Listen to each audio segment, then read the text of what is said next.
I can tell you for certain, for someone who's been competing in jiu-jitsu for a long time, I've definitely competing against a lot of guys who are on drugs, and um, it just makes it tougher, man. I won't lie. It makes it freaking tougher, man. I will say though, it makes it that much more sweeter for me for with everything I've accomplished.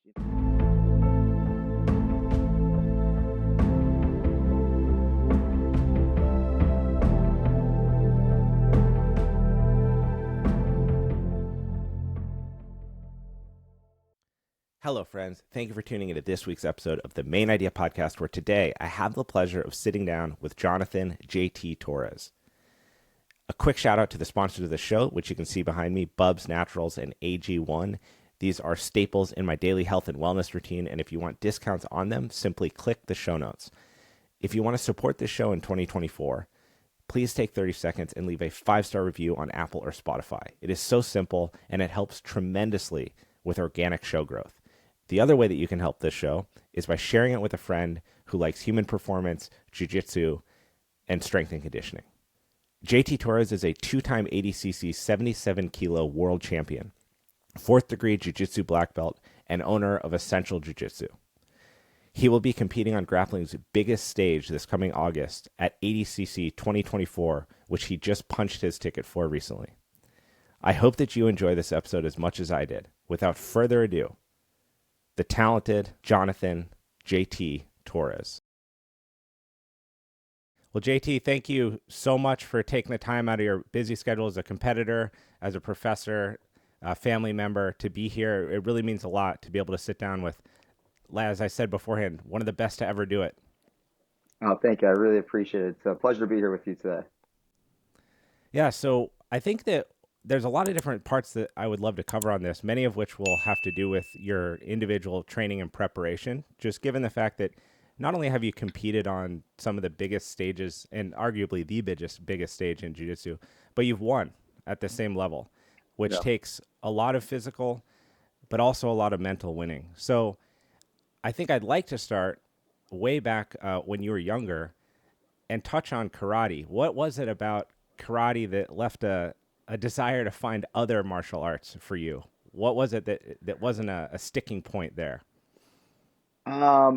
So when I did karate, first of all, I'm super grateful for even being introduced to karate because it's what set me on my path to find jiu-jitsu eventually. But when I first started with karate, I enjoyed it. I liked it.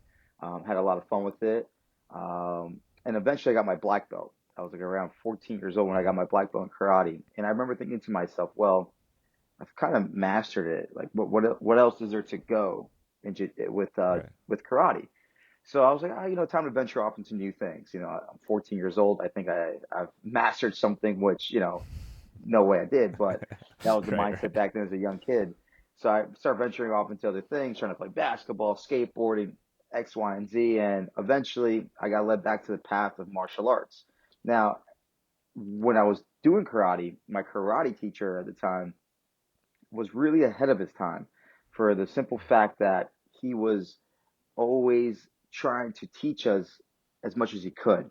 He always had this mindset of learn everything. So from the beginning, he told me, listen, um, you need to learn karate, you're striking, you need to learn how to grapple, you need to join these wrestling clubs, you need to learn jiu-jitsu. So he was actually a blue belt in jiu-jitsu, and he would sprinkle a little bit of jiu-jitsu as much as he knew back then. We're talking about 20 something years ago, blue belt, 20 something years ago. So he was teaching us as much as he could. So I always had an idea of what jiu-jitsu was. So after karate was over, said and done with, mastered it, got my black belt. I moved on, tried to play basketball in school, and I remember not making the high school basketball team. And my father, always being there, in my corner, told me, "Hey, listen, why don't you do something to stay active? Why don't you go back and pick up on martial arts again?" I was like, "Oh, you know what? Maybe I'll do jiu-jitsu. You know, uh, let me try the jiu-jitsu class." Tried it, fell in love with it, man, and that's when I started diving deep into it, seeking out higher knowledge to just improve and get better because I fell in love with it. And what made me fall in love with it was the hands-on effect of it, where I was so used to just standing in front of the mirror and throwing punches and kicks or kicking a bag, and we would spar. I would say that we did have a tough karate school where we would put pads on and headgear, and Mhm. we would spar as little kids. We used to go at it, but you can only do that so much, right? You can do that once a Right. week maybe. Where in jiu-jitsu, I was rolling every session, so I felt the effectiveness of it and how strong of a martial art it is. And I was like, man, I got to learn how to do this. I got to master this. And that's what really set me on the path to becoming, what I became today. But just learning to be the best I could on the mats. When you're 14 years old and you get a black belt, right? That's a pretty big stamp of mastery to some degree. It shows a Yeah, lot of time committed to something, whether it's a black belt in jiu-jitsu, karate, kempo, whatever. yeah. When you got that and then you went into jiu-jitsu, were there any expectations that like this masterful skill that you're really good at is going to transfer, and then you were surprised that like, wow, as soon as we take karate to the ground, my black belt is kind of nothing at this point. What was that It's out the transition like? window. Right, did you have to adapt your mentality at all to a new like a new approach to learning and kind of starting over? Honestly, no, because I've always been someone who's always been open-minded. So Mm. I went in there with an open mind, with a fresh blank page. I'm like, okay, I want to learn this. I'm leaving karate behind. This is a fresh page here. I'm going to rewrite this whole journey here, my new journey here. So I didn't go into it with the mindset, well, I'm going to be really good at this because I'm already a martial artist or I've been doing this and that. No, I went in there with a clear, open mind, and I think that's what really helped me excel in the sport.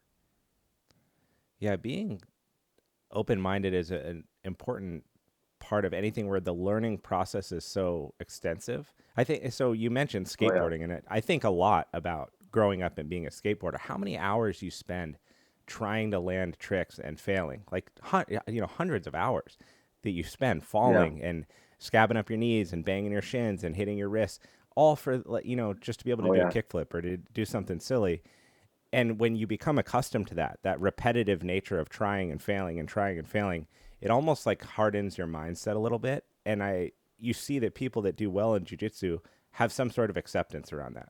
Like you're okay with 100%. getting trounced for months, if not years, and in some cases a lifetime. Right? There's a Yeah. never-ending line of people that are going to give you, even at your level, that are going to give you a hard time, and that's good for you because it's going to make you better. When did you feel 100%, like it man. was that moment in jujitsu where it went from being something that you were filling your time with as a youth to where you went, wow, okay, I think that this is something that I could like not only maybe make a living doing and a lifestyle, but I could be really Yeah. competitive at this. It was actually after my first official jiu-jitsu class. I remember I took the first class, and I remember we were learning the triangle choke. And I remember putting the triangle choke on another training partner in that class, and they tapped. Like we were going somewhat live. They were also a beginner, and I was like, all right, let's figure this out. Let's try this out. And boom, I landed a submission, and the person tapped. I remember when that person tapped, I asked him like, was it tight? Like you did you really have to tap? They're like, yeah, like I was gonna go to sleep. You're gonna choke me out. I'm like thinking to myself, damn, like this is crazy. Like this is almost like superpower level, like Batman, Superman kind of thing. I'm a kid Yeah, still, so I'm thinking in that fashion. Like, whoa, this is like a superpower, man. Like this is really crazy. Like how you can control somebody without having to throw one strike, right? And right. they can just tap and you let go, and they're fine. I'm okay, and we can go again. So I was like, this is it, man. This is what I got to master. And early on, after that first class, I remember thinking to myself, I want to do this for the rest of my life. And I swear to you, I For really told real. myself that. Yeah, I swear to Wow. you, I told myself that Yeah. right there and then after that first class, I'm going to do this for the rest of my life. I remember telling my instructor, who was my karate teacher, who was a blue belt, I want to marry jiu-jitsu. He's like, all right, let's do it. And I, we've been together ever since, me and jiu-jitsu. Yeah. But yeah, it was that first statement that really sunk into my brain that this is what I need to do. It was meant for me. That's how I know it was meant for me because it just clicked for me. I fell in love with it, and I remember also laying out some goals for myself because remember up to this point I've been training martial arts for a couple years already. I've been in the dojo, and I've always enjoyed being in an academy, in a dojo. So I told myself, I said, man, I love this. I'm going to master this. I'm going to get my black belt in jiu-jitsu. I'm going to open my own dojo. I'm going to teach this stuff. I want to teach this stuff one day. And I'm going to become a world champion. And I didn't know what a world champion what it meant to be a world champion in jiu-jitsu then. I had no clue about, world championships. I mean, the world championships were still in Brazil at that point. Um, I had no idea what a world title meant in jiu-jitsu, but I knew I wanted to achieve that one day. And I went all in, man, early on. Man, you should have thrown a couple Lamborghinis into that daydream because obviously everything that you put your mind to came I, true in that. I should have, man. I should have.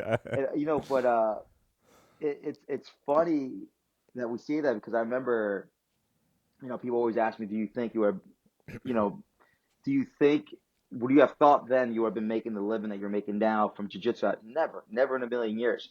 When I first dove deep into the sport, it was never with the intent of making a lot of money or being super successful financially. I just wanted to do it for the love of it because I just knew I loved it right away. It's like love at first sight, man.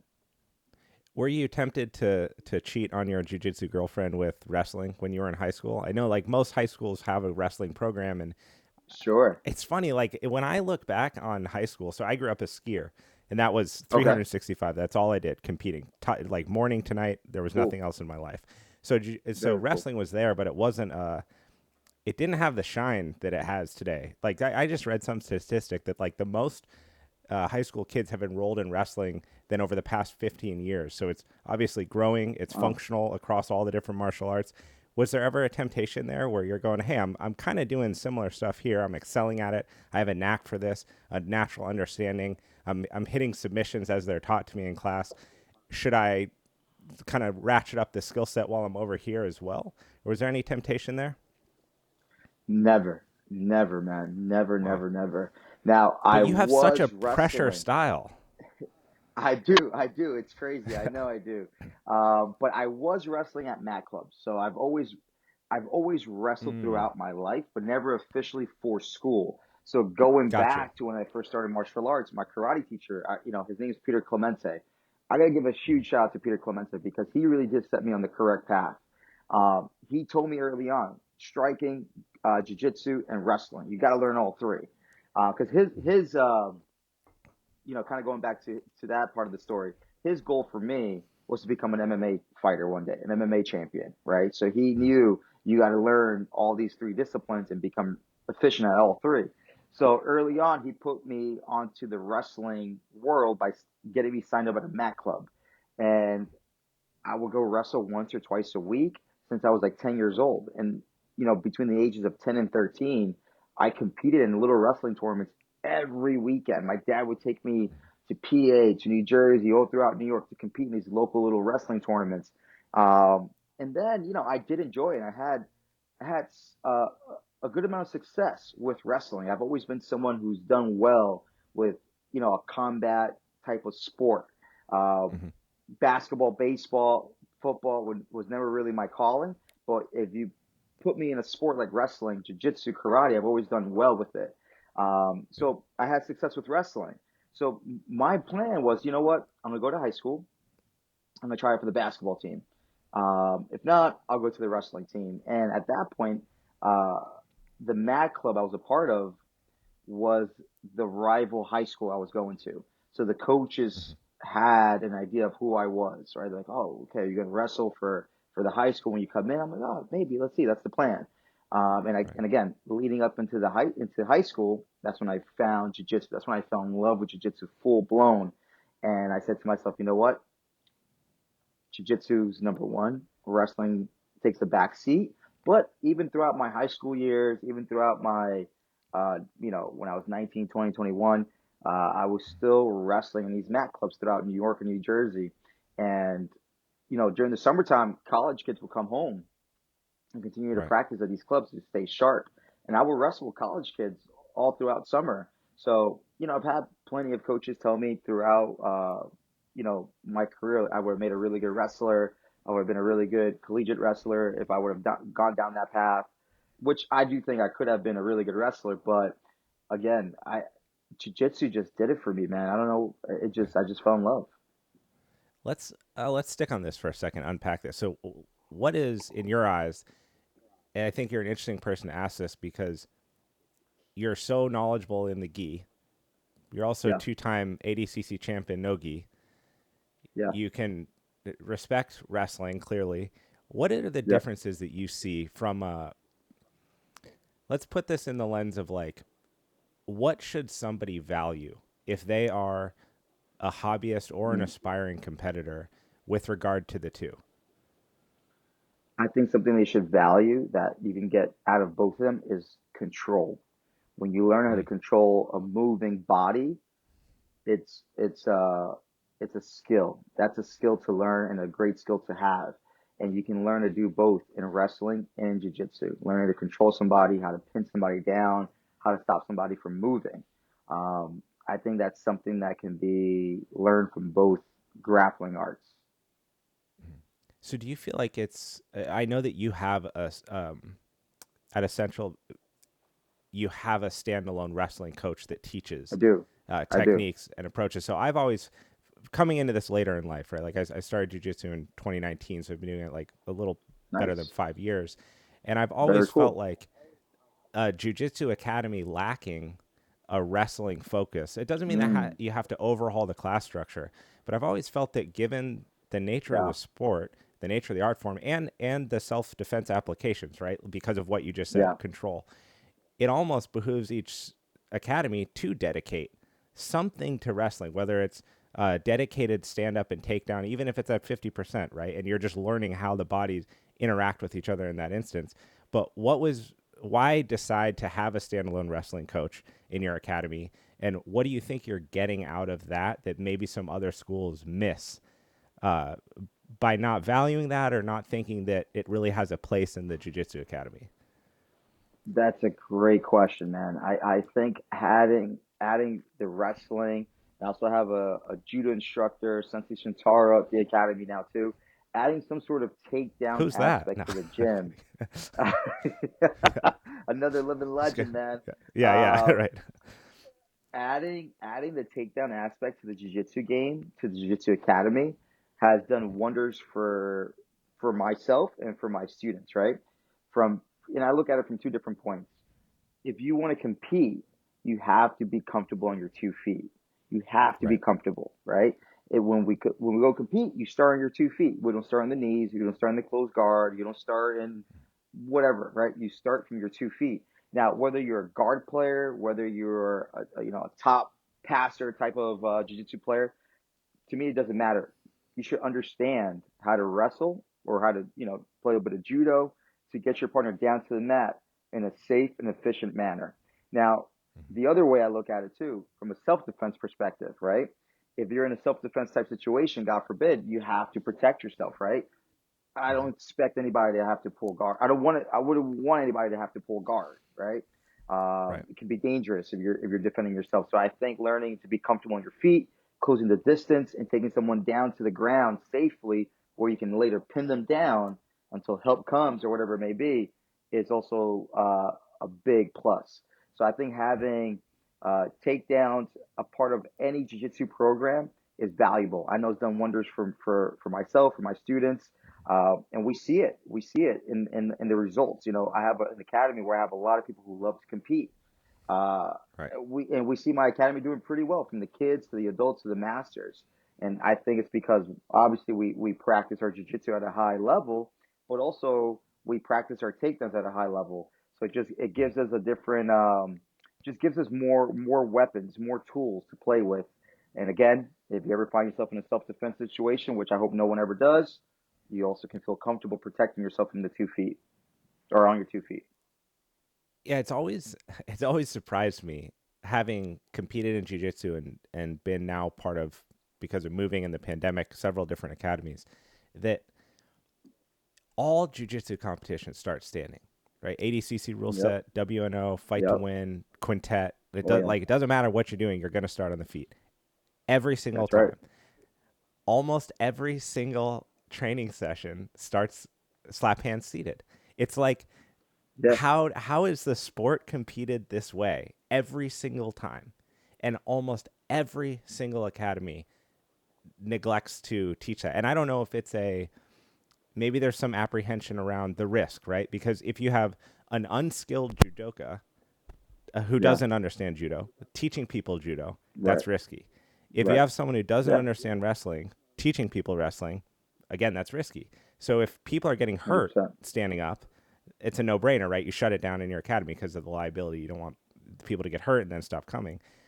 But it's too much of a missed opportunity to build skill set and confidence. Because then when you get in that situation and someone grabs you upright for the first time, the disorientation of that alone can totally throw off whatever game plan you think exists. And then somehow you're on the ground and maybe you lost points or advantage in the process, all because it just wasn't practiced. Absolutely, man. Absolutely. I agree with you 100%. It blows my mind that some programs don't have takedowns in their programming. I think it's a big part that people are missing out on, but people are catching up though. People are catching on with it as well as we see it. We see takedowns being so uh, playing such a big role in competition, especially within like who's number one, ADCC, Yeah. even like the even like the 66 kilo guys, guys who are usually known for their guard work. You see them wrestling Right. now. You see people hitting takedowns from all different weight classes, from light to heavy. Everyone, male, female, kids, everyone's hitting takedowns now. And maybe I hope set the trend. People saw Right. how I won two ADCCs back to back, 2017, 2019. I won't lie. A big part of me winning those two titles back to back was me wrestling people down to the mat and pinning them down, taking their backs or whatever it may be. But takedowns were a big part of my game, working up towards those two world titles. Yeah, it's a mandatory aspect. It's also it's something that, and I've listened to you speak on this before, and I think you hit the nail so clearly on the head with, uh, no gi is and the growth of it, definitely ADCC is a spectator sport, right? Like Oh yeah, it has the opportunity to be exciting. Where I think in the gi a lot of times, um, people that don't understand or train have a hard time figuring out what's going on. So it can become boring or it looks like stalling absolutely. even when it's not. The takedown aspect of that is a big part of what I think makes ADCC more welcoming to a broader audience. And that's what you want in a sport. You want people to see it for the first time that didn't know that it was happening before and go, wow, that guy JT just like took that guy down. That was crazy. You can get behind Right, that. Whereas some really 100%. intricate and talented, awesome expression of technical jujitsu in the gi is, to be respected. It might be confusing to someone looking on. I totally agree with you. Jiu-jitsu is as a whole is growing, which is a win-win for everybody involved. Academy owners, uh, instructors, tournament organizers, students, competitors. Everyone's winning at the end of the day as the sports continue to grow. But in order for it to continue to grow, we need to make it more exciting to get more eyes on it.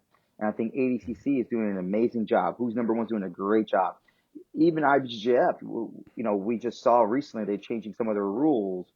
So, some of the 50-50 rules, some of the lapel rules where you can only hold on to a certain position for 20 seconds if nothing happens, reset. I'm not 100% sure on the rules, but something around those terms, which is, I think, is a great move in the right direction. I'm someone who's always loved competing gi, no gi, training both. I've competed in the IGF circuit for over a decade as a black belt, right? Yeah. I remember, you know, having matches at black belt, which are 10 minutes long, and I kid you not, being stuck in a 50-50 position for about 9 minutes and 45 seconds. And I remember looking at the ref. I remember one specifically. It was at the World Championships. I think it was 2018, 2019, right before the pandemic. And I remember I got stuck in 50-50 with a gi world champion. A lot of respect to the guy, Izaki Bayensi, super talented grappler. But we got stuck in this 50-50 position where I remember looking at the ref like, what are we going to do What do we here? And do? the match, Yeah. yeah, the match was spent there. So when you have things like that, I'm not surprised if people don't want to watch that. I wouldn't want to watch that. and I understand what's going on. If I see a match like that, next, let me watch the next one. So I think now that IBJJF started changing the rules, it's great, man. I wish they would have done it a little bit sooner when I was competing more in the IBJJF gi circuit, but it is what it is. But again, you know, organizations like Who's Number One, ADCC, I mean, they're just rising the sport to a whole new level for spectators, for competitors, for everyone based off the rules and how exciting it is to watch. So I think the sport's going in the right direction. I really do. I think Nogi again, like you said, you heard me talk about it before. I think Nogi is just easier for the untrained eye to sit down and watch and enjoy more so than the gi. Right. But the gi could get there, with the new rule changes and things like that. So I'm hopeful for it. I do love gi too, but I think Nogi is what people want to watch right now. What is it that you love about the gi? Maybe you can talk a little bit about maybe like some of the deeper draws of jujitsu, a little bit of like the more on the philosophical side of Yeah, like what of is it course, about man. jujitsu that's so anchoring for you? You are one of the few people that is simultaneously and effectively competing in both. To be Right. practicing in the gi as much as you do and training in the gi as much as you do, but also already have your ticket punched to 2024 ADCC.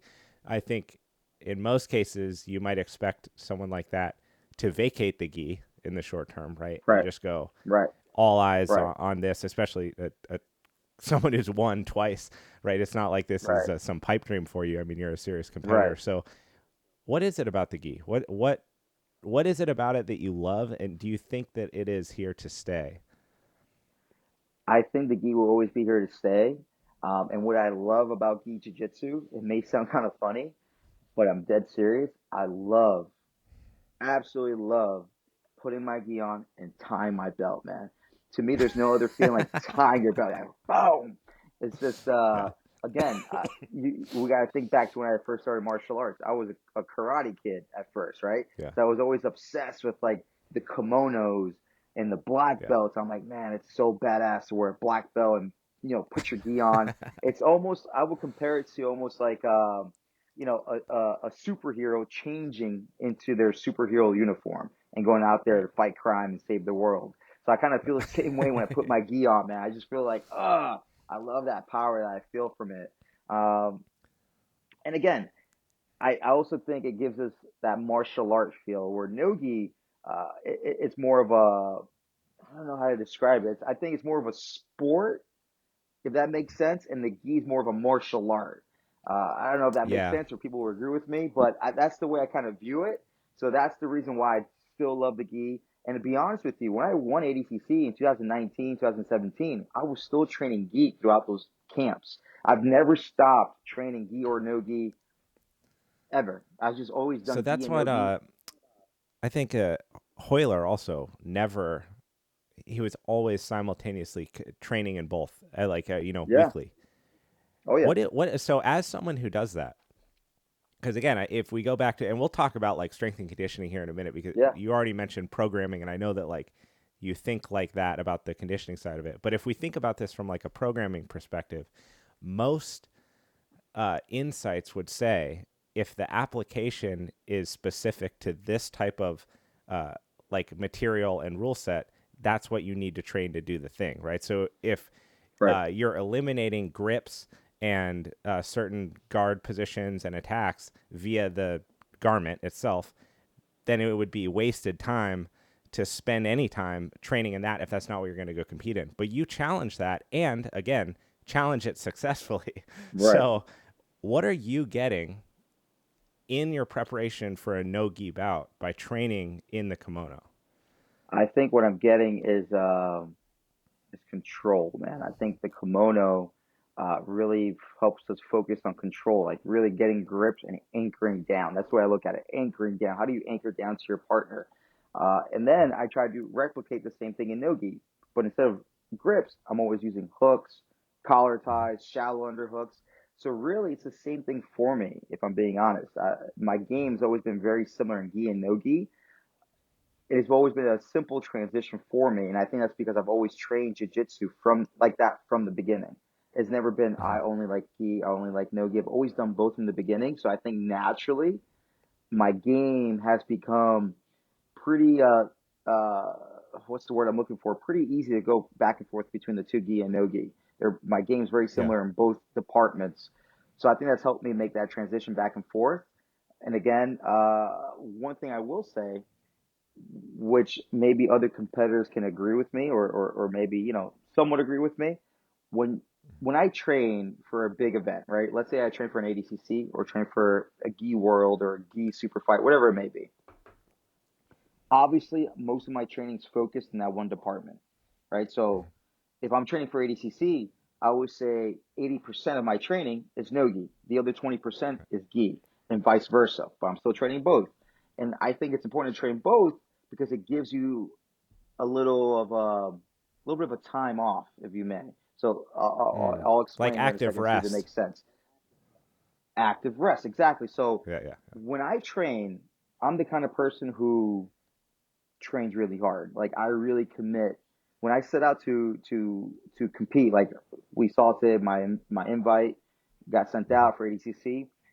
You know, already when I got that invite today, I was like, ooh, fired up already. Like I already got my Right. mind's going, right? But when I Yeah. train for an event like that, I take like 2 months to train for that. So I'm training a lot of no gi for that. That 20% of gi that I throw into the mix there is like that active rest or that 20% where I can have fun, right? Because when Yeah. you're grinding in the gym, it could be tough sometimes, physically, obviously, but also more so mentally. And sometimes that mental break for me comes in when I throw the gi on. I'm like, oh, I can have a little bit of fun here, try something, different that I've been doing these last couple of weeks. So I think it gives you that little break that you need from the regimen while still allowing you to train and prepare for the event at the same time, if that makes sense. Yeah, I really like that. It makes a lot of sense. And I think that break as a competitor, as anyone who's ever competed in anything, when you're really bought into it, like when that's all that matters to you, I can think back Right. to growing up and skiing. That light switch example that you gave is very it's very relevant. Sorry, when you click Right. submit to sign up for a tournament, or if I was registering for something, when that happens, it changes this thing in your head where everything becomes much more serious instantaneously. Now, that's very Oh, yeah. different for you because this is the biggest stage in the sport, right? So that's automatically gonna change the way you sleep, the way you eat, the way you show up for training, the way you leave training, how much you stick around after to do mobility, to do stretching, to do all that kind of stuff. And anything that you might otherwise push to the side won't be pushed to the side. So that's a mentally it's a much different gear to be in. And that takes energy in and of itself. So having things like you said in place that are like kind of planned rests or breaks from that is, I mean, that's really smart.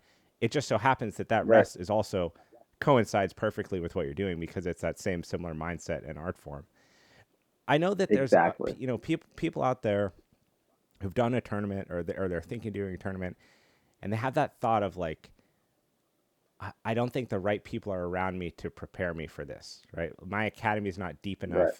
enough to get me ready for that. Yet every Right. time I meet high level competitors like yourself, talk to people on the show, there's this understanding of like how to ramp up your intensity and back it down and surround yourself with anybody that can help bring it out of you. How important is it in your mind to select for training partners, like to bring people into the fold specifically for an event? And on the flip side of that, should we really just anchor into our own academy and iron sharpens iron kind of approach? How do you look at that when you're getting ready for really big events like this? Absolutely, man. So having a good select group of training partners is key.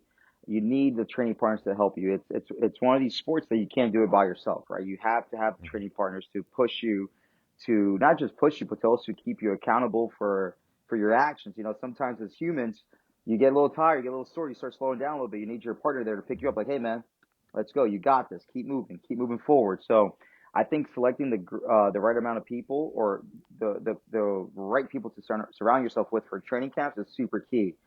I have the ability to do so at my academy.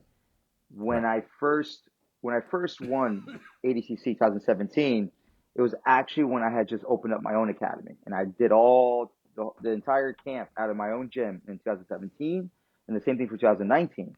And I remember some people asking me like, "Hey, did you do your whole camp at your own gym?" And I was like, "Yeah, I did." And they're like, "Whoa, like you didn't like Right. go Like, who did you anywhere or do train this?" with? I was like, my students. Now, this also comes down to programming and also creating the correct program for what you have, right? So I remember when I Mhm. first opened the gym, I had a few guys, few purples, few blues, and a couple black belts that would come in and cross train with me here and there. So I programmed my training regimen for those 8 weeks to help me work with what I had. So it'd be a lot of shark tanks, a lot of longer rounds, people rotating in on me, a lot of drilling, uh, things like that. Now I'm at a point where I have a lot more training partners. I've had my gym open for seven Right. years now. We've built the gym up to have a good reputation as a great gym to come by and learn from and have fun at. But also, if you want to compete, good spot to come to and get ready for. So I have a lot more training partners who are looking to compete and push themselves to that next level as well. So this time around, when I set out to write the program, maybe a little bit different because we have more higher level partners now. But it's all about making use with what you have. And I think I'm a perfect example of anything is possible if you program it correctly, right? So even if you have three, four training partners, really that's all you need. You don't need 30, 40 people. If you have a Right. handful of people who are skilled enough to push you, you're good to go. So on this topic, this idea of pushing and supporting each other, Yeah. let's assume the person that we're thinking of or talking about is maybe limited in that regard. What are some of the Okay. things, like some of the ways that you feel like are really valuable ways that someone can maximize their return on training in the absence of, let's say, a like an abundance of high skilled people? Like maybe their academy is smaller, and the next academy is so far away that they can't drive to it, but they do want to take their Sure. training to that next level. You mentioned like Shark Tanks, people tapping in on the rounds, so you have fresh bodies all the time. What are some other Yep. ways that people can look to elevate their own training within their academy without having to reach outside of that box? I think working your conditioning during those training sessions. So, for example, you may be on the airdyne bike for a minute, 30 seconds, whatever it may be, and then jump into a round. Doing things like that Brutal. really replicate. Yeah, brutal. But doing things like that, like that's a perfect example of things I've done personally to replicate a high intensity match with another high level competitor. You do 20, 30 seconds on an airdyne bike. If you do, let's say uh 15-second sprints on an airdyne bike, 5 or 6 of those sprints, right? And then you jump onto the mat with a purple belt. That purple belt level is going to feel like a black belt level just because you're Right. fatigued and your heart is pumping, boom, boom, boom, boom, boom. So doing things Right. like that are things I've done myself, and they work. They work, and they just bring you to that level physically, but more so mentally, where you're like, man, I'm fatigued, and this person is just attacking, attacking, attacking, attacking, attacking, like a high level grappler would. So that training partner just Yeah. became high level because the airdyne helped you out. That's a really interesting point. So using conditioning as a equalizer for skill Yes, level. So yes, I mean, when you're competing in ADCC, by the time that you're on the mat, everyone's good. Every single person everyone. in that bracket's good, right? Like there's uh, maybe some brashness and some trash talking that you'll hear, and people are getting people Sure, excited for the bouts, and so they're putting people down. sure, But the reality is that yeah, every single grappler on that roster is capable of skilled, beating other yeah, people on the roster. So, what are you 100%. battling when you get on the mats with those people? What is it like? What is the mental grind for you as a competitor going 4 matches at ADCC? How are you talking to yourself as you prepare for or as you're actually in those rounds? It's a really good question, man. Really good question. I go in there with I tell myself this. I'm going to tell you exactly what I told myself in 2017, 2019. Before every match I had, I told myself, I don't know what's going to happen, but all I know, I'm going to go out there and fight as hard as I possibly can. And that's what I would tell myself before every single match. I don't know what's going to happen, but all I know is I'm going to go out there and compete as hard as I possibly can. And I kept telling myself that. And I would go out there and I did really well. really well, and I ended up winning 2 world titles. Now, fast forward to 2022, I competed and I did not have my best performance, and that's for a number of reasons, right? Number one reason, having great competitors. Like you said, everyone in that bracket is skilled, is high level, very good. But another thing too that I got away from was exactly that, telling myself that, where I went into this last one thinking to myself or telling myself, I got to win this one. I got to win this one. So I started putting a lot more pressure on myself to perform, to win that third title back to back, to break some Right. records, tie some records. But really, I should just focus on having my best performance. And I tell my own students that, and I got to follow my own advice again, leading on to this next one. Right. My number one goal is to go out there and put my best performance forward. And when I do that, at least I know I've always done my best. And 2017, 2019, like I said, that's what I told myself before every single match. And to me, that's what works. That's the battle that I'm fighting. I'm fighting the battle within myself, not to put that extra pressure on myself, and just to control what I can control and leave it all on the mat, as they say. Yeah. So looking at this event, obviously 2020 had no ADCC, right? Because of the pandemic. Yeah, because of the 2022 didn't pandemic, go your exactly. way. So Yeah, 2024, it's been a bit since the wins, right? right. The field, is going to be exponentially more stacked than it was before, because not only has ADCC 100%. grown significantly in the last 2 years, but so is the sport in general. I mean, Oh yeah, you're probably having more kids at this point than ever before in jiu-jitsu that are good at multiple sports in high school at the same time, and they're yep. choosing to do jiu-jitsu full time. So they're foregoing sports that have back-end scholarship opportunities and collegiate benefits and all this kind of stuff Oh to yeah, go into jiu-jitsu. On top of that, there are many people involved in the strength and conditioning element of jiu-jitsu. So now you're getting athletic people training for the martial art and now competing. That's on the 18-year-old level. But then beyond that, there's a whole industry here that has double the opportunity that it did 2 years ago. So it's going to be oh yeah. crazy. I mean, every single one of these trials events is sold out in like days, and you watch the matches and they are spicy. So They that are this is also coincidentally going to be the toughest ADCC that you've ever been to as well. How do you prepare absolutely for this? the same way I prepare for the the last couple ones. I got to say, all my last couple camps, the last few camps, I should say, 17, 19, 2022, even 22, where I didn't have my best performance. I got to tell you, I felt like $1 million going into the tournament. Um, my conditioning was great. My skill was great. I was super sharp. Again, the number one thing is just to work on the mind. I know how to get Yeah. ready physically. I know when it comes time to it, I will be ready. I'll be sharp. My cardio will be out of this world. Like I'm going to be ready physically. The number one thing though that I have to do personally for myself, and I'm sure many other competitors will agree with me, is get the mind Mm-hmm. right. And once you get the mind right, it's anyone's day. Obviously, a tournament like Right. ADCC, everyone has their day. I always say that you got to go out there, be the best one on the mat. You also have to have the stars aligned for you, right? Mm-hmm. It's got to. That's how difficult the tournament is. But I'm confident in myself, especially when the mind is right. You also have a very easy division. you know, so the 77 kilo guys are, some of the least athletic and um, most unfun to watch. So it should be a breeze. Dude, the 77 kilo division is always, in my opinion. I'm not just saying this because I'm a two-time champion in the Right, right. division, but I think it's the toughest division there is, man. It's the perfect hybrid of speed, power, and technique.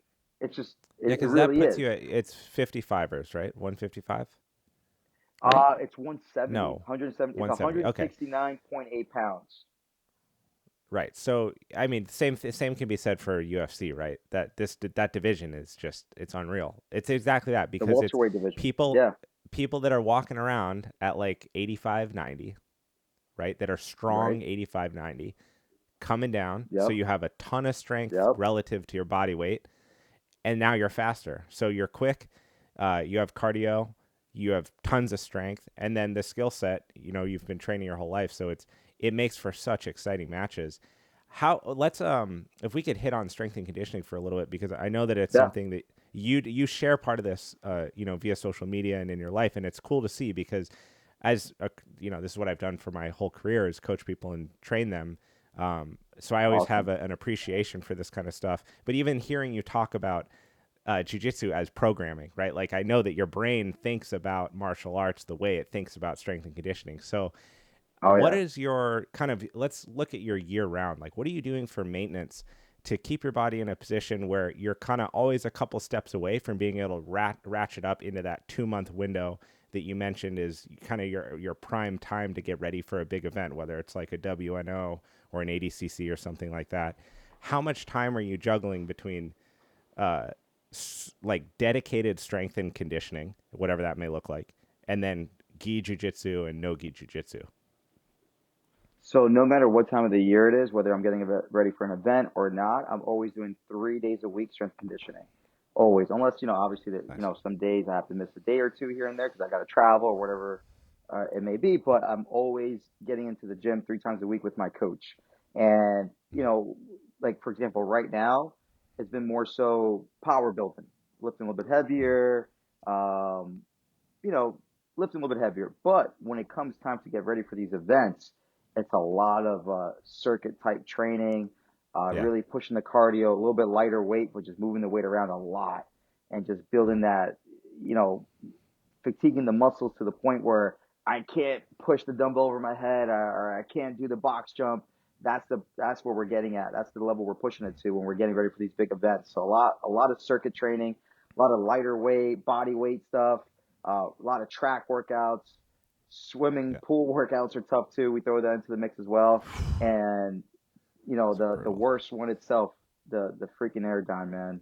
That thing's the Yeah. devil, man. Whenever I see the Airdyne come out, I get PTSD, man. Like I'm just just thinking about it, it gets me crazy. But that's what we do leading up to these big events, man. It's not really heavy lifting or anything like that, um, unless it's a time like now where I'm not competing in anything until maybe like another month. Should be jumping in soon, but it's been a Yeah. little bit more building my power back up, and regardless of whether it's heavier lifting or more circuit training, I'm always hitting the bands, the stretching, the rolling, Yeah. all throughout the year to keep myself healthy, to keep my body Yeah. moving well, keep myself feeling good. Especially, now I'm into my 30s. I think that goes a long way. Where when I was young, I would train, get off the mat, and just do whatever. I wouldn't even warm up sometimes. I would just jump into a training session. Where now I'm like, no, no, no, I got to warm up. And after the training's over, I got to stretch out a little bit here. So yeah, man, that's what I'm looking to do. And, obviously I got a coach, Coach John Marsh, and he does such a great job of getting me ready for these events. So, whatever he has planned out for me is what I follow. But in a nutshell, that's usually how it goes. It's a lot of body weight, a lot of circuit type training, and just really making sure that gas tank is untouchable. So as much as I hate to admit, but it is true because how physiology works, right? As Yeah, you get older, things do change, and I mean, we're people that sure. spend. I'm just turned 35 in January. Nice. Happy You're into birthday, your man. 30. Thank you. You're into your 30s. Like you're still dedicating your life to being an active person, being an example for family members, being an example for teammates. It's who you are. But you can't deny that as we get older, things do change. It does take a little bit. You got to like do your Sure. foam rolling before you roll, right? Yeah. Oh, yeah. Excuse me. Um, so when you look at this schedule, I think that this is something a lot of people strive for. A 3 day week frequency for strength and conditioning is great because you get this awesome window of recovery for your body before you then hit the muscle at its peak again, and you continue to build strength until you taper it down into some sort of conditioning specific thing for the sport, whether that be the aerodyne bike or hill sprints or ski ergs or whatever. But Yeah. before that, it is this very interesting relationship of recovery, and you're someone that trains a lot. So how are you approaching your actual jujitsu training when you're in a phase where you're doing strength work 3 days a week? So you're actually breaking down muscle fibers. You're trying to get them to build back better so that you're stronger, but at the same time, you're rolling. This is something that a lot of people have a hard time balancing. Is that they either Yeah. do too much in the gym and they hurt themselves on the mats, or they don't do enough in the gym so they hurt themselves on the mats. So they're always trying to juggle this like, how do I get stronger, reduce the risk of injury, but also maintain my output. So, what things do you have in place, or what tools do you use in your training? An example might be like regulating your training intensity or something like that. But how do you keep all Oh of yeah. those boats afloat at the same time without getting hurt? I think communication with my coach and with my training Mm-hmm. partners goes a long way. So when I sit down with all with my strength conditioning coach, with my teammates and my students who are going to help me prepare for ADCC, I always make it so on a specific day there's going to be one session that's focused on, right? So for Mm-hmm. example, on Mondays, Wednesdays, and Fridays is when I hit in my strength and conditioning. So on Monday and on Friday, my hardest session of that day with me will be my strength conditioning day or that Gotcha. session, right? Mm-hmm. I'm also training jiu-jitsu, but the intensity of that jiu-jitsu session is a lot less. So it's a lot Mm-hmm. maybe a lot more drilling, a lot more situational goes, a little bit more little flow rolling type of training, right? Not flow rolling, but a little bit lighter, just kind of Right. decrease the intensity on that. On Tuesdays and Thursdays, I'm doing the hardest jiu-jitsu sessions of the week on those 2 days. So super Mm-hmm. tough in the morning, and then at night I'm doing jiu-jitsu again, but again the intensity is lower. On Wednesday, it's strength conditioning. That's probably gonna be my toughest strength conditioning day because on Wednesdays I only do strength conditioning. So I And beat myself you up in the rest weight jujitsu.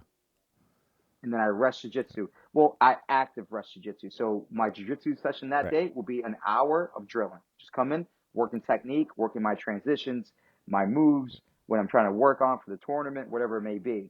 So that's the way I'm breaking it up. I try to avoid, obviously, where, let's say, for example, on Monday, I lift, run, whatever it may be that my coach has me do that day, and then training super hard jiu-jitsu. If I were to do that, maybe I could have done that when I was 19, right? I Yeah. can't do that now. And I don't even think it would be beneficial to do even if you were 19 years old. You need to have, I It think, no, in my yeah, it would opinion, not. right? I think I always have per day a focused session where it's going to be my toughest one. So on Mondays, strength conditioning is going to be my toughest one that day. On Tuesdays, jiu-jitsu is going to be my toughest one that day. And, vice versa. It changes throughout the week and throughout the weeks of the camp. But that's the way I like to break it down to keep myself be able to come back the next day and train. So I'm not killing myself throughout the day. I'm killing myself for one session that day, and then the other session, it's almost like an active recovery session. Yeah, it's a lot of times I think people look to the best in any sport for the example, right? Yeah, You're playing rec league basketball, so you look up to what is LeBron James doing. Obviously, you can't right. replicate that, right? You don't have the time or the money to do what he does to get himself ready I, for he 126 spends like games a year. spends It's like like a a million million dollars bucks on a his year, body every year. I right? heard. Yeah, But what you can do is go, okay, JT Torres has 3 dedicated days. Maybe I can dedicate 2 days. Or he trains right. twice in a day, every day of the week. Obviously, that's not going to happen for the average person. But maybe they can go into their next training session with an intention, which that alone, maybe they intend to train moderately or they intend to train intensely. And just that effort changes how much their body's doing. I would love for you to explain a little bit about um, you mentioned communication with your training partners because this is something that is challenging, I think, at any level. And you see it happen in every academy every single day, right? People, you overhear someone go, "Hey, my elbow's kind of busted," and a person goes, oh, "Okay, cool, we'll stay away from that." They slap hands, and the first thing that person does, they forget and they grab the person's elbow or whatever, right? So, how do you Oh yeah. communicate with your training partners, and maybe an example of how you communicate with a brand new white belt that you're training, or how you communicate with Fion when you're training with her, like.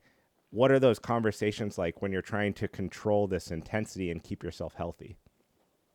So it's, straight to the point. So, when I set up my schedule, I try to keep everyone on the same schedule too. So that's way we understand, okay, this is going to be our hard session on this day. On this day is a Mm-hmm. little bit lighter. So everyone has the same intensity going into it. But something I like to do whenever we start a session, I always like to ask, how are we feeling today? How's the Right. body feeling today?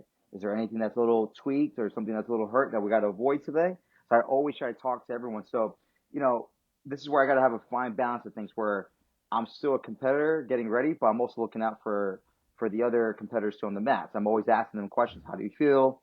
How's the body? Did you sleep? Do you feel good today? Feeling healthy? Are you ready to go today? I think asking those questions goes a long way because I've been a victim of it myself where I'm too tough for my own good sometimes. And Hmm. sometimes I will push through something that I shouldn't push through, right? If something is hurt, I'll just push through it and then I'll just make it worse at the end of the day. So as I've gotten older, I've learned to be a little bit more smarter, train smarter, hard, but smarter. So I always make sure to ask all the guys on the mat, how are we feeling today? Is there anything to avoid? And if there's something that's not feeling too well, listen, we'll adjust the training or we'll just avoid attacking this part of the body for this session, whatever it may be to keep a person healthy. How do you how do you take your own advice on that? Like, you're a Mm, tenacious competitor. yeah, I You're know. aggressive. I mean, most people I have on the show, they have a go forward style that is nonstop. And I don't, the more I talk to people, the more I realize that that's actually pretty common ground for you ADCC guys. Like, no one's really going to be in the finals that's not like a balls to the wall juggernaut Yeah, talented person, right? Like, everyone's got that tenacity. You guys have chosen to compete and live in a sport that doesn't have any margin for mental weakness or physical weakness. So it's not right. lawn bowling or something like that, right? It's jujitsu and it's on the right, world right, scale. right. So how do you listen to yourself? Like, I know if, me personally, and it's part of currently dealing with a neck injury right now that I can't train, which it drives me crazy. But that neck Yeah, injury is 100% a result of something that happened a year ago that I kept going. I'll train lighter. I'll train lighter. I'll train lighter. And I don't yep, have that train lighter thing in me that works super well. So I just kept messing it up, yeah, messing it up, messing it up. And then finally it got to a point sure. where my body told me that I'm done, right? Like, it wasn't my choice anymore. So how do you actually listen to yourself? What do you do when you're like, you want to train that way? It's in you. It's totally who you are, but you have Oh, to control for yeah. your own well-being. So, I think experience is the best teacher we can have. And I've had Mm-hmm. plenty of experiences where I've pushed through something and then I ended up missing the entire tournament for it. And I thought to myself, well, that was stupid, right? I could have Right. competed and maybe who knows? I could have gone competed and won. Who knows? I would never Right. know. But because I didn't give my body or respect my body enough to give it the time to rest, now I'm in this position, right?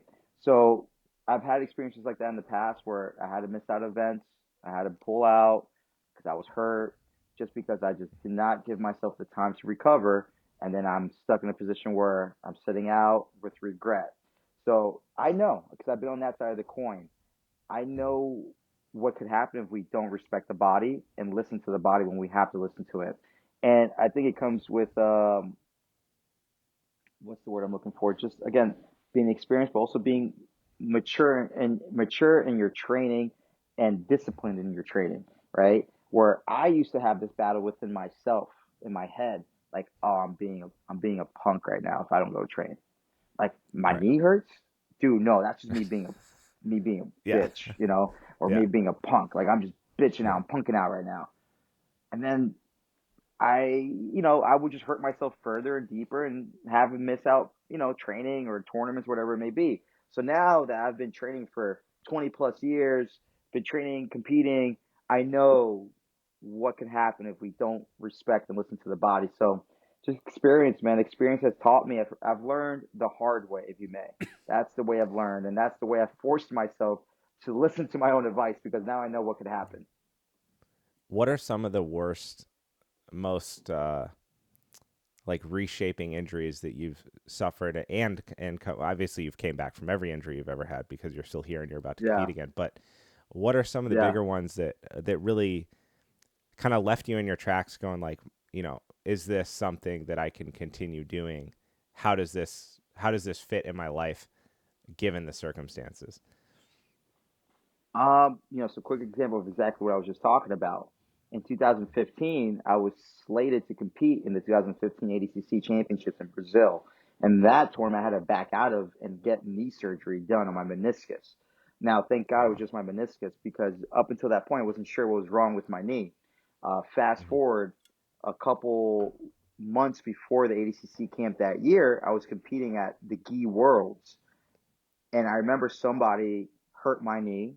They jumped close guard. This is why we don't jump close guard in training camps. But this person jumped close guard PSA. and buck.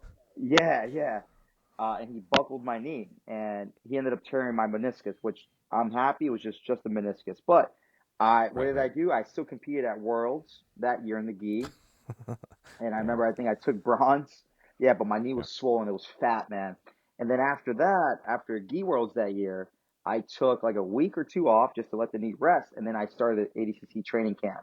And I got about 2/3 of the way into the camp until a couple weeks out, 2, 3 weeks out, where my knee just kept locking. I remember whenever someone would push my heel towards the back of my thigh, I would get stuck here like this, where I couldn't extend the leg out, and Ugh. I would have to shake the leg out, and I'm like, oh man, like I have no idea what's going on with my leg. So I remember going to see a doctor. I remember there was after one training session where my leg got stuck for a good 20, 15 minutes. I had to shake my leg until it got free. And So being in bad. pain. I remember being in so much pain. I'm just like, man, like how I gotta be realistic here. How the hell am I gonna go down to Brazil and compete in ADCC with my knee not working well? So I went Right. to the doctor, and the doctor said, look, I think you have a torn meniscus, but there could be some damage to your ACL too. You could risk it and go down to Brazil and compete, but you could further damage the knee. And I started thinking to Right. myself, damn, this is really bad. What do I do if I can't compete or if I can't train the way I used to train because of this knee injury? I'm like, damn, I got to fix this now then. So I had to pull out of ADCC 2015 and get knee surgery. So thank God it only ended up being my meniscus. Tore the meniscus. I had it snipped out, and I was back within a few weeks, moving around lightly. But it took me like 2, 3 months to get back into super hard training to build Yeah. trust and confidence back into my knee again. But that was probably the biggest injury I've ever had. Of course, my neck, my shoulder, my fingers, my elbows, my toes. Like I just split my toes like 2 weeks ago. I got like 10 stitches I in between saw my that two video. toes. Yeah, like there's always like little injuries and little like pain in the ass injuries that are gonna happen. They're never gonna end. But I've only had to have one surgery. Let's knock on wood here. And that was for my knee.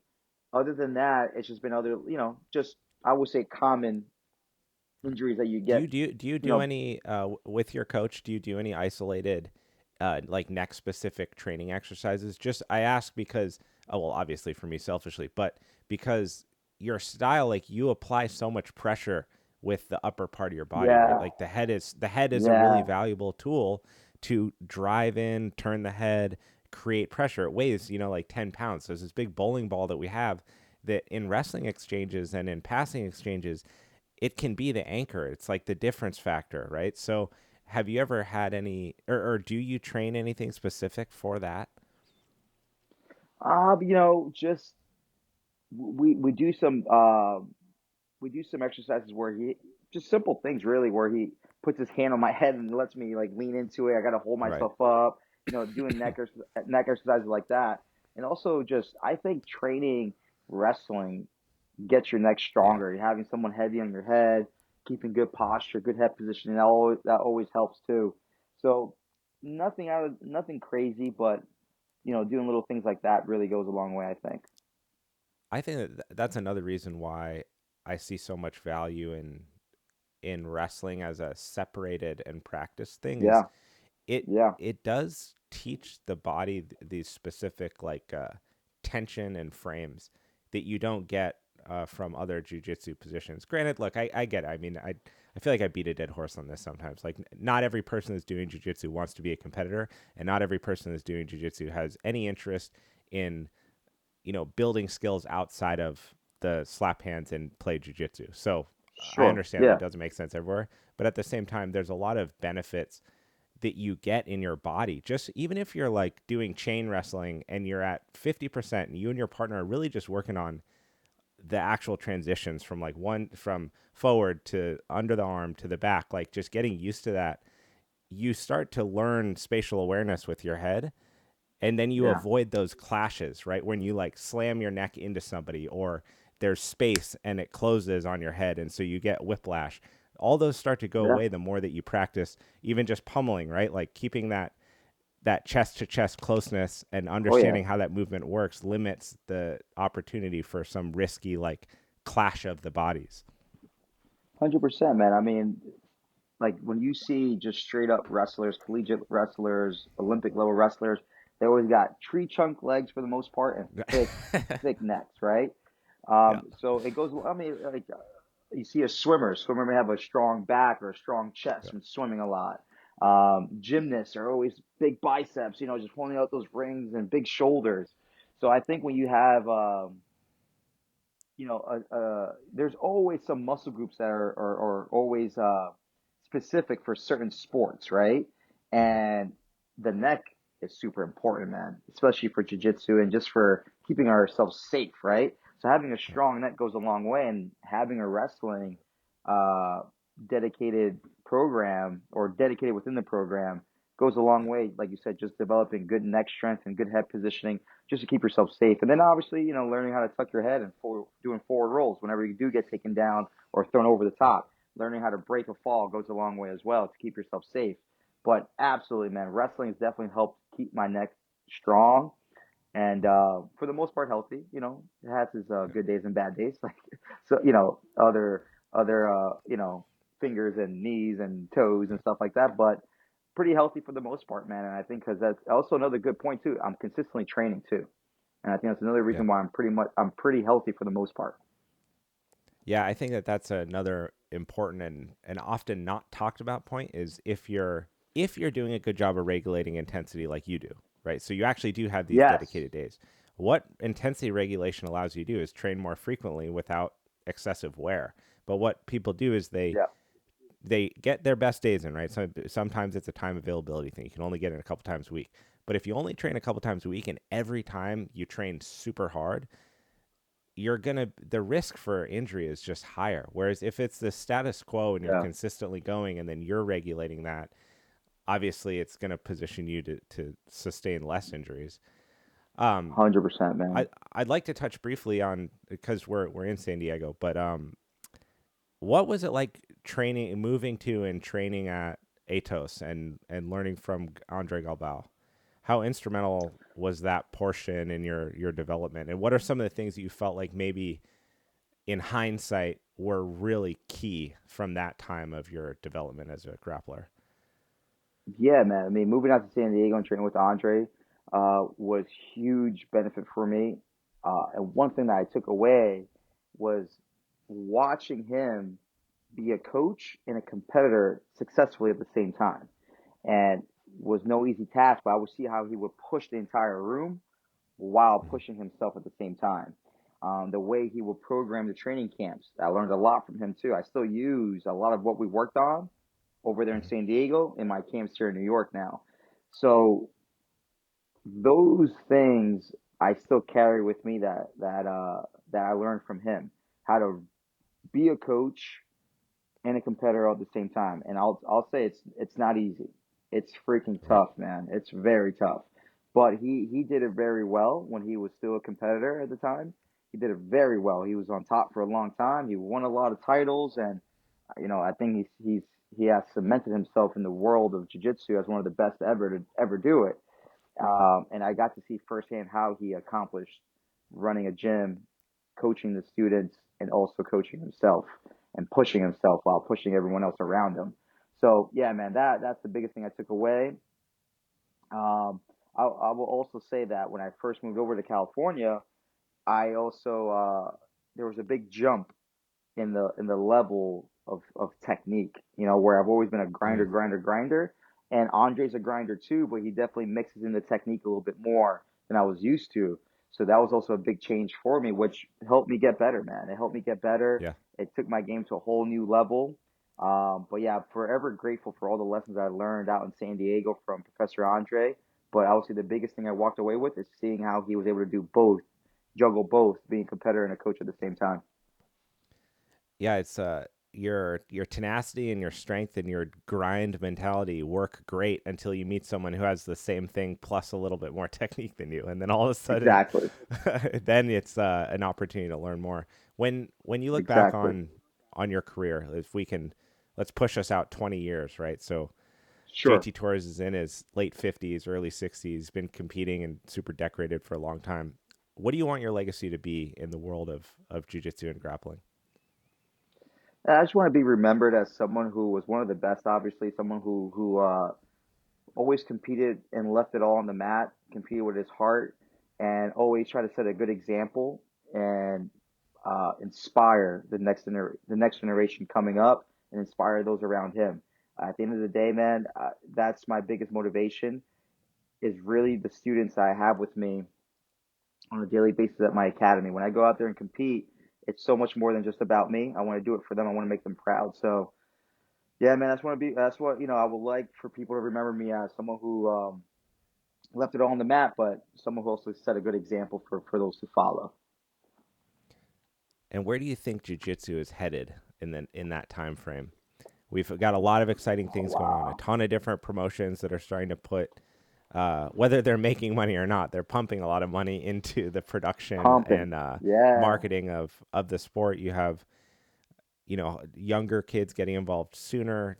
Kids programs are blowing up, Yep. and then you have a Yep. couple different avenues that you can go through, whether you're a hobbyist or you want to do this on a professional level. So, what do you Yep. see happening to jujitsu as it continues to grow? I really do see it becoming, I don't know of an Olympic sport, possibly, but I can see it Would getting you into the want that? level where Would you wrestling, would you want it to be in the Olympics? Like, is man, that a meaningful transition for you, or like a yeah? I guess is that good for jujitsu if it becomes an Olympic sport? that's a really good question. I don't know if it's good or not. I mean, at first thought, I think it would be good, right? How badass would it sound to be like I'm an Olympic champ, right? Or right now ADCC it's like our Olympics, right? So it Yeah, right now it sounds badass when I say yeah I won two ADCC world titles. Like oh damn, like that's legit, you know. yeah, Um, but maybe it doesn't become an Olympic sport. Maybe it's not good. I'm not sure if it's good or bad. I'm really not sure.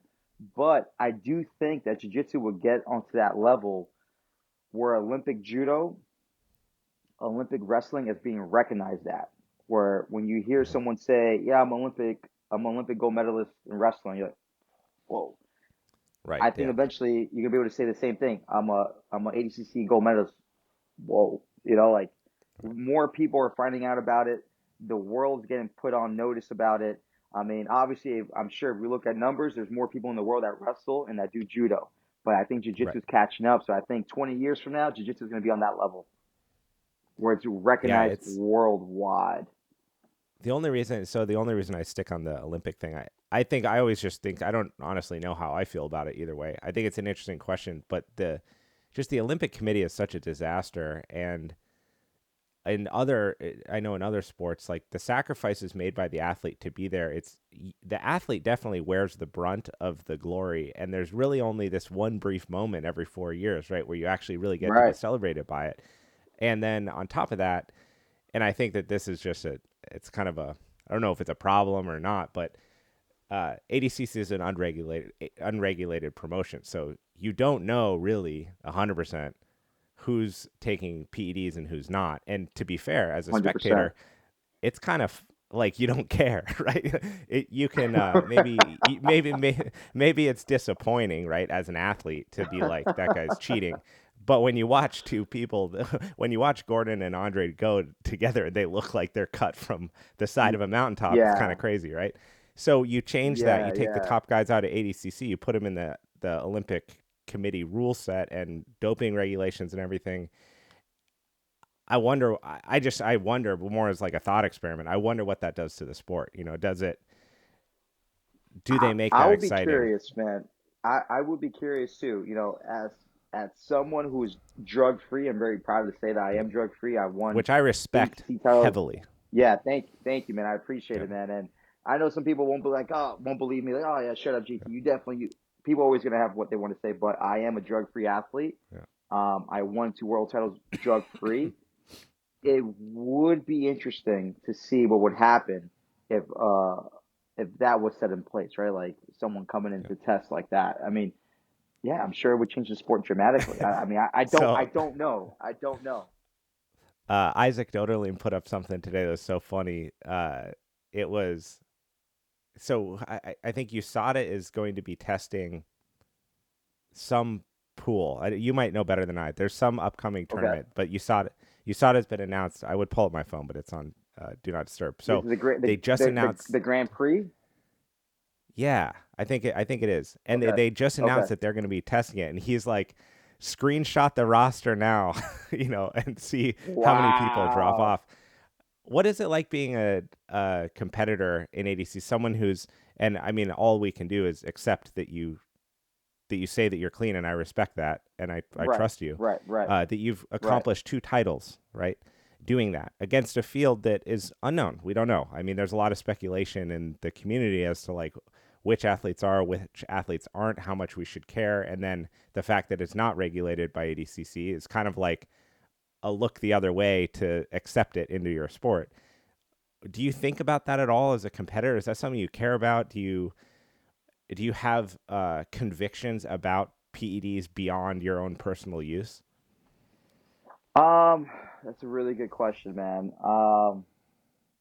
At the end of the day, I can only control what I can control. So, with that being said, I've learned to fight the battle that I can only control, the only battle that's here in front of me. Whether they're on drugs, not on drugs, I don't know. Um, Right. I can tell you for certain, for someone who's been competing in jiu-jitsu for a long time, I've definitely competed against a lot of guys who are on drugs, and um, it just makes it tougher, man. I won't lie, it makes it Yeah, tougher. straight up. It makes it freaking tougher, man. Yeah. Uh, but I will say though, it makes it that much more sweeter for me for with everything I've accomplished. You know, I look back at everything I For accomplished, and sure. it makes me feel that much better about it.